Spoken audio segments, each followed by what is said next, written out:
A 3-step process. When I use this process in order, it truly helps you move through to a solution or to the next place. Now I'm going to give you the tips to get through those. So the first step is we want to acknowledge the objection and validate.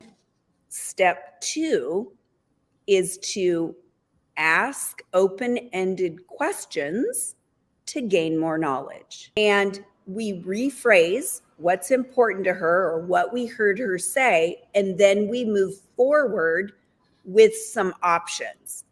That's really how to move through an objection to get to the other side.